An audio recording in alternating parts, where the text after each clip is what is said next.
Hi guys, welcome back to my YouTube channel. ಎಲ್ಲರೂ ಹೇಗಿದ್ದೀರಾ? ಚೆನ್ನಾಗಿದ್ದೀರಾ ಅಂತ ಭಾವಿಸ್ತೀನಿ. ಇವತ್ತು ನಮ್ಮಲ್ಲಿ ಮಟನ್ ಸಾಂಬಾರು ಮಾಡ್ತಾ ಇದ್ದಾರೆ. ಆ್ಯಂಡ್ ಆ್ಯಕ್ಚುಲಿ ಬಾಣಂತಿಗೆ ಸಪ್ರೇಟ್ ಮಾಡ್ತಾಯಿದ್ರು ನಮ್ಮಮ್ಮ. ಇವಾಗ 3 ಮಂತ್ಸ್ ಆಗಿದೆ, 4 ಮಂತ್ಸ್ ಆಗೋಗಿ ಬಂದಿದೆ. ಏನಿಲ್ಲ, ಲೆಸ್ ಕ್ವಾಂಟಿಟಿಯಲ್ಲೇ ಮಸಾಲ ಹಾಕ್ಬಿಟ್ಟು ನಮ್ಮಮ್ಮ ಮಾಡ್ತಾರೆ ಮಟನ್ ಸಾಂಬಾರನ್ನ. ಎಷ್ಟು ಟೇಸ್ಟಿಯಾಗಿ ಮಾಡ್ತಾರೆ ಗೊತ್ತಾ. ಆ್ಯಂಡ್ ಮಟನ್ ಸಾಂಬಾರು ಮಾಡೋದು ನಾನು ರೆಸಿಪಿನ ನಿಮ್ಮ ಹತ್ರ ಶೇರ್ ಮಾಡ್ತೀನಿ. ಆ್ಯಂಡ್ ಬಾಣಂತಿಯವ್ರಿಗಂತೂ ತುಂಬ ಒಳ್ಳೆಯದು ಮಟನ್ ಸಾಂಬಾರು. ಹಾಲು ತುಂಬ ಚೆನ್ನಾಗಿ ಬರುತ್ತೆ. ಸೊ ಅದಕ್ಕೋಸ್ಕರ ನಮ್ಮ ಮನೆಯಲ್ಲಿ ಮಂತ್ಲಿ 5 ಟೈಮ್ಸ್ ಮಟನ್ ಸಾಂಬಾರು ಮಾಡ್ತಾರೆ. ಆ್ಯಂಡ್ ಕಾಳು ಸೂಪು ಕೂಡ ನಮ್ಮಮ್ಮ ಮಾಡ್ತಾರೆ. ತುಂಬ ಚೆನ್ನಾಗಿರುತ್ತೆ ನಮ್ಮಮ್ಮ ಮಾಡೋ ಕಾಳು ಸೂಪ್ ಆಗಲಿ, ಮಟನ್ ಸಾಂಬಾರಾಗಲಿ. ಆ್ಯಂಡ್ ಕಾಳು ಸೂಪನ್ನ ನಾನು ನೆಕ್ಸ್ಟ್ ವ್ಲಾಗಲ್ಲಿ ನಿಮ್ಮ ಹತ್ರ ಶೇರ್ ಮಾಡ್ತೀನಿ ಹೇಗೆ ಮಾಡ್ತಾರೆ ಅಂತ. ಆ್ಯಂಡ್ ನೋಡಿ, ಎಷ್ಟು ಮಟನ್ ತುಂಬ ಚೆನ್ನಾಗಿತ್ತು ನಮ್ಮಮ್ಮ ಮಾಡೋ ಮಟನ್ ಸಾಂಬಾರು.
ಆಯಿತು. ಆ್ಯಂಡ್ ಮನುಗೆ ಸ್ವಲ್ಪ ಜ್ವರ ಅಂತ ಹೇಳ್ತಾಯಿದ್ರು. ಹೋಗಿ ಹಾಸ್ಪಿಟಲ್ ತೋರಿಸಿದಾಗ ಟೈಫಾಯ್ಡ್ ಇದೆ ಅಂತ ಹೇಳಿದ್ರು. ಸೊ ಟೈಫಾಯ್ಡ್ ಇದೆ, ಇನ್ನು ಮಾರ್ನಿಂಗು ಮತ್ತು ಈವ್ನಿಂಗು ಆ್ಯಂಟಿಬಯೋಟಿಕ್ಸ್ ಇಂಜೆಕ್ಷನ್ಸ್ ತೊಗೊಳ್ಳಿ ಅಂತ ಹೇಳಿದ್ರು.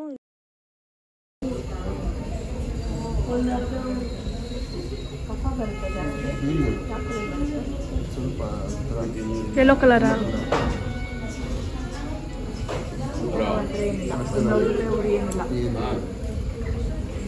ಡಾಕ್ಟರ್ ಎಲ್ಲ ಚೆಕಪ್ ಮಾಡಿ, ಇಲ್ಲ ತುಂಬ ಫೀವರ್ ಇದೆ, 1 ಡೇ ಅಡ್ಮಿಟ್ ಆಗಬೇಕು. 1 ಡೇ ಅಡ್ಮಿಟ್ ಆಗಿ ನೆಕ್ಸ್ಟ್ ಡೇಯಿಂದ 2 ಡೇಸ್ ಮಾರ್ನಿಂಗ್ ಮತ್ತು ಈವ್ನಿಂಗು ಆ್ಯಂಟಿಬಯೋಟಿಕ್ಸ್ ಇಂಜೆಕ್ಷನ್ಸ್ ತೊಗೊಳ್ಳಿ ಅಂತ ಹೇಳಿದ್ರು. ಸೊ ಓಕೆ ಅಂತ ಹೇಳಿ 1 ಡೇ ಅಡ್ಮಿಟ್ ಆಗಿದ್ವಿ.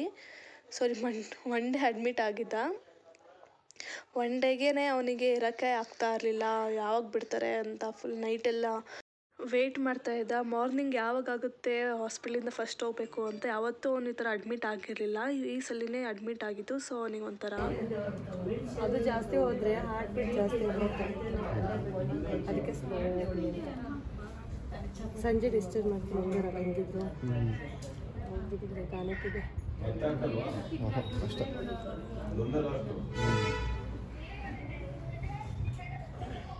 ಆಂಟಿಬಯೋಟಿಕ್ ಹಾಕ್ತಿದ್ದೆ. ಇಂಜೆಕ್ಷನ್ ಕೊಟ್ರಾ? ಇಂಜೆಕ್ಷನ್ ಅಲ್ಲ, ಇದಕ್ಕೆ ನನಗೇನು ಕೊಡ್ತಾರೆ ಅಲ್ಲ, ಸೀದಾ ರೊಯ್ ಕೊಡ್ತಾರೆ.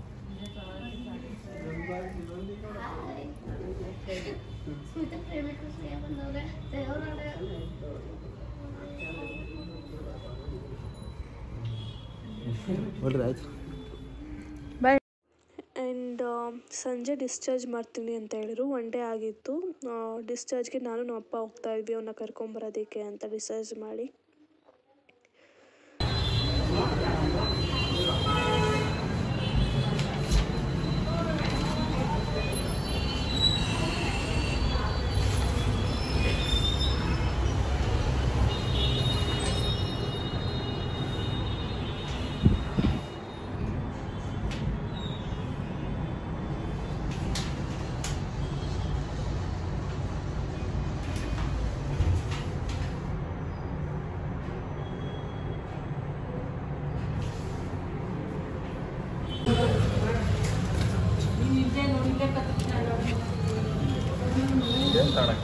ಮೆಡಿಸಿನ್ಸ್ ಕೊಟ್ಟಿದ್ದಾರೆ.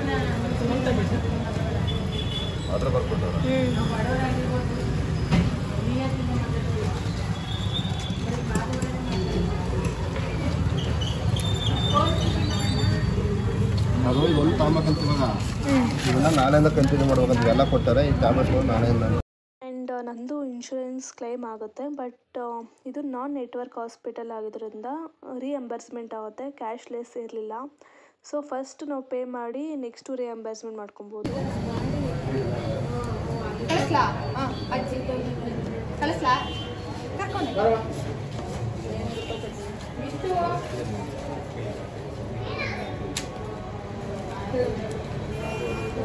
ನಾಳೆ ಸಿಗುತ್ತಲ್ವಾ ಡಿಸ್ಚಾರ್ಜ್ ಸಮ್ಮರಿ ಎಲ್ಲ?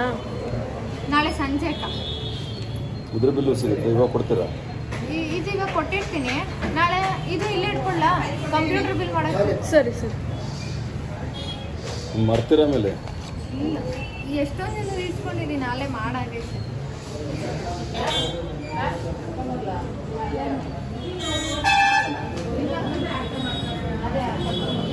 ಆ್ಯಂಡ್ ಡಿಸ್ಚಾರ್ಜ್ ಎಲ್ಲ ಆಯಿತು. ನಾನು ನಮ್ಮಪ್ಪ ಹಾಗೂ ಮನೆ ಹೋಗ್ತಾ ಇದ್ವಿ. ಆ್ಯಂಡ್ ನೆಕ್ಸ್ಟು 2 ಡೇಸ್ ಮಾರ್ನಿಂಗ್ ಮತ್ತು ಈವ್ನಿಂಗು ಆ್ಯಂಟಿಬಯೋಟಿಕ್ಸ್ ಇಂಜೆಕ್ಷನ್ಸ್ ತೊಗೋಬೇಕು. ಸೊ 1 ಡೇ ಮಾತ್ರ ಅಡ್ಮಿಟ್ ಮಾಡ್ಕೊಂಡಿದ್ದೆ ಅಷ್ಟೇ. ಡಾಕ್ಟರು ತುಂಬ ಫೀವರ್ ಇತ್ತು ಅಂತ 1 ಡೇ ಅಡ್ಮಿಟ್ ಮಾಡ್ಕೊಂಡು ನೆಕ್ಸ್ಟ್ ಆರಾಮಾಗಿ ಅನಿಸ್ತಿತ್ತು. ಸೊ ಅದಕ್ಕೋಸ್ಕರ 1 ಡೇಗೆ ಡಿಸ್ಚಾರ್ಜ್ ಮಾಡಿಬಿಟ್ರು. ಇನ್ಶೂರೆನ್ಸ್ ಕ್ಲೈಮ್ ಆಗುತ್ತೆ, ರಿಎಂಬರ್ಸ್ಮೆಂಟ್ ಮಾಡಬೇಕು. ಅದಕ್ಕೆಲ್ಲ ಡಿಸ್ಚಾರ್ಜ್ ಸಮ್ಮರಿ ಎಲ್ಲ ಕೇಳಿದ್ದೀನಿ, ನಾಳೆ ಕೊಡ್ತಾರೆ ಅಂತ ಹೇಳಿದ್ದಾರೆ.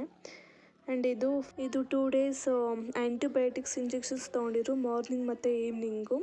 ಸೊ ಅದನ್ನು ರಿಮೂವ್ ಮಾಡೋಕ್ಕೆ ಅಂತ ಕರ್ಕೊಂಬಂದಿದ್ದೆ ನೈಟ್ 9 o'clock ಹಂಗೆ. ಅದು ತೆಗಿಬೇಕಾದ್ರೆ ಎಷ್ಟು ಪೇನ್ಫುಲ್ ಗೊತ್ತಾ. ನಾನು ಆ ಥರ ಹಾಕ್ಸ್ಕೊಂಡಿದ್ದೆ. ಆವಾಗ ನಾನು ಡೆಲಿವರಿ ಟೈಮಲ್ಲಿ ತುಂಬಾ ಪೇನ್ ಅದು ರಿಮೂವ್ ಮಾಡೋಕ್ಕೆ. ಏರ್ಸ್ ಎಲ್ಲ ತೆಗೆದ್ಬಿಟ್ಟು ಅದನ್ನು ಹಾಕ್ತಾರೆ. ಆ್ಯಂಡ್ ನೆಕ್ಸ್ಟ್ ತೆಗಿಬೇಕಾದ್ರೆ 3 ಡೇಸ್ ಎಲ್ಲ ಹಾಗೇ ಇರುತ್ತಲ್ಲ, ತುಂಬ ನೋವಾಗುತ್ತೆ. ಅದಂತೂ ಸಖತ್ ಪೇನ್ಫುಲ್ಲು. ಆ್ಯಂಡ್ ಇಷ್ಟು ಈ ಕ್ಲೈಮೇಟೇ ಸರಿ ಇಲ್ಲ, ವೆದರು ಯಾರಿಗೆ ನೋಡಿದ್ರು ಜ್ವರ ಆ್ಯಂಡ್ ಕೋಲ್ಡು ಅದೇ ಥರನೇ. ಪಾಪುಗೂ ಅಷ್ಟೇ ಕೋಲ್ಡ್ ಎಲ್ಲ ಆಗಿಬಿಟ್ಟಿತ್ತು. ಇವ್ರು ನಮ್ಮ ಮನೆಗೆ ಬಂದೇ ಇರಲಿಲ್ಲ ಒಂದು 5 days ಹುಷಾರಿಲ್ಲ ಅಂತ. ಸುಮ್ಮನೆ ಮಕ್ಳಿಗೆಲ್ಲ ಸ್ಪ್ರೆಡ್ ಆದರೆ ತುಂಬ ಪ್ರಾಬ್ಲಮ್ ಆಗುತ್ತೆ ಅಂತ.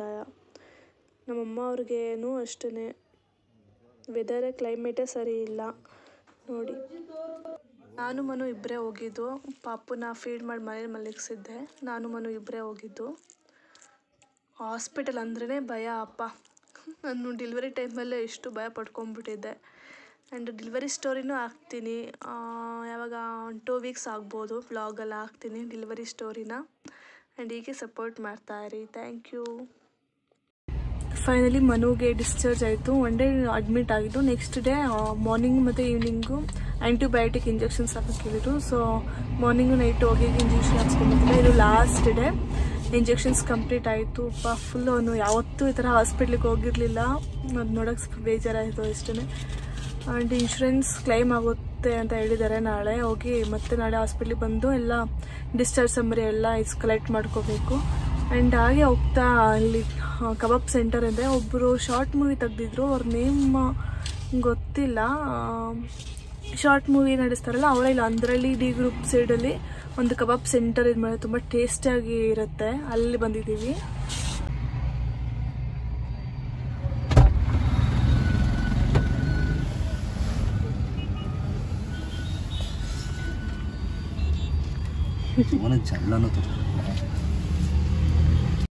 ಆ್ಯಂಡ್ ಮನೆಗೆ ಹೊರಟ್ವಿ. ಕಾರ್ ಕ್ರಾಡಲ್ ತರಿಸಿದ್ದೆ ಪಾಪುಗೆ ಅಂತ. ನೋಡಿ ಎಷ್ಟು ಬ್ಯೂಟಿಫುಲ್ ಆಗಿದೆ ಗೊತ್ತಾ, ಎಷ್ಟು ಹೆಲ್ಪ್ಫುಲ್ ಇದು. ಕಾರಲ್ಲೆಲ್ಲ ಹೋಗ್ಬೇಕಾದ್ರೆ ಪಾಪುನ ತೊಡೆ ಮೇಲೆ ಕುಂತ್ಕೊಂಡು ಅಷ್ಟು ಕಂಫರ್ಟಬಲ್ ಇರಲ್ಲ ಪಾಪು ಮಲಗೋದಕ್ಕೆಲ್ಲ. ಈ ಥರ ನೋಡಿ ಎಷ್ಟು ಚೆನ್ನಾಗಿದೆ. ಕ್ಲಾತ್ ಕೂಡ ಕಾಟನ್ದು, ಬೆಡ್ ಥರ ಬೆಡ್ ಟೈಪ್ ಇದೆ. ಇದಕ್ಕೆ 2 ಹ್ಯಾಂಗರ್ಸ್ ಕೊಟ್ಟಿದ್ದಾರೆ ನೋಡಿ, ಈ ಥರ. ಫ್ಲಿಪ್ಕಾರ್ಟಲ್ಲಿ ನಾನು ಬೈ ಮಾಡಿದೆ ಇದನ್ನು. ತುಂಬಾ ಯೂಸ್ಫುಲ್ ಗೊತ್ತಾ, ಕಾರೆಲ್ಲ ಲಾಂಗ್ ಜರ್ನಿ ಮಾಡಬೇಕಾದ್ರೆ ಆ್ಯಂಡ್ ಎಲ್ಲರೂ ವ್ಯಾಕ್ಸಿನೇಷನ್ಸ್ಗೆಲ್ಲ ಹೋಗ್ಬೇಕಾದ್ರೆ ತೊಡೆ ಮೇಲೆ ಇಟ್ಕೊಂಡು ಹೋಗೋಕ್ಕಾಗಲ್ಲ. ಆ್ಯಂಡ್ ಅಲ್ಲಿ ಇಂಜೆಕ್ಷನ್ಸ್ ಎಲ್ಲ ಕೊಟ್ಟಿರ್ತಾರೆ, ವ್ಯಾಕ್ಸಿನ್ ಹಾಕ್ಸಿರ್ತಾರಲ್ವ, ಆವಾಗ ಪಪ್ಪುನೆಲ್ಲ ಎತ್ಕೊಂಡು ಇನ್ನೂ ನೋವೆಲ್ಲ ಆಗುತ್ತೆ ಮೈಗೆ. ಸೊ ಅದಕ್ಕೋಸ್ಕರ ಕ್ರಾಡಲ್ಲಿದ್ದರೆ ಯೂಸ್ಫುಲ್. ನೋಡಿ ಇದು ಬೆಲ್ಟ್. ಅದನ್ನು ಹೇಗೆ ಹಾಕೋದು ಅಂತ ನಾನು ತೋರಿಸ್ತೀನಿ ಮುಂದೆ ನೋಡಿ. ಚೆನ್ನಾಗಿದೆ, ಎಷ್ಟು ಯೂಸ್ಫುಲ್ ಗೊತ್ತಾ. ಆ್ಯಂಡ್ ಇದೇ ಥರ ನೋಡಿ ಈ ಥರ ಕ್ಲೀನಾಗಿ ಫಿಕ್ಸ್ ಮಾಡಬೇಕು. ಎಲ್ಲ ಫಿಕ್ಸ್ ಆದಮೇಲೆ ಈ ಥರ ಕಾಣುತ್ತೆ. ಪಾಪುನ ಮಲಗಿಸ್ಕೊಂಡು ಆರಾಮಾಗಿ ಲಾಂಗ್ ಜರ್ನಿ ಮಾಡ್ಬೋದು. ಆ್ಯಂಡ್ ಈ ವಿಡಿಯೋ ನಿಮ್ಗೆ ಇಷ್ಟ ಆದರೆ ಲೈಕ್, ಶೇರ್, ಕಮೆಂಟ್ ಮಾಡಿ. ಹಾಗೆ ಯಾರೆಲ್ಲ ನನ್ನ ಚಾನಲ್ಗೆ ಸಬ್ಸ್ಕ್ರೈಬ್ ಮಾಡಿಲ್ಲ ಪ್ಲೀಸ್ ನನ್ನ ಚಾನಲ್ಗೆ ಸಬ್ಸ್ಕ್ರೈಬ್ ಮಾಡಿಕೊಡಿ. Thanks for watching. ಹಾಗೆ ನೆಕ್ಸ್ಟು ನೋಡಿ, ಒಂದು ಅಜ್ಜಿ ತಾತ ಇದ್ದರು ಹಾಸ್ಪಿಟ್ಲಲ್ಲಿ, ಎಷ್ಟು ಪ್ರೀತಿಯಿಂದ ಇದ್ದಾರೆ ಅಂತ ನೋಡಿ, ಅದನ್ನು ಹಾಕ್ತೀನಿ ನೆಕ್ಸ್ಟು. ಹಾಗೆ ನೋಡಿ, ಓಕೆನಾ? ಡಿಸ್ಕಂಟಿನ್ಯೂ ಮಾಡಬೇಡಿ. Thank you so much. Bye bye. Love you all.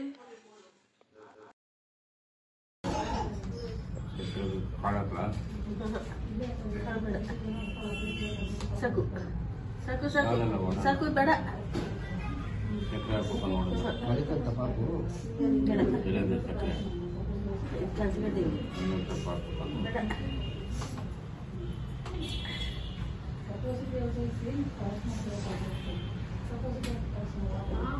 ಇಲ್ಲ ಕಾರ್ ಬಂದಿಲ್ವಾ?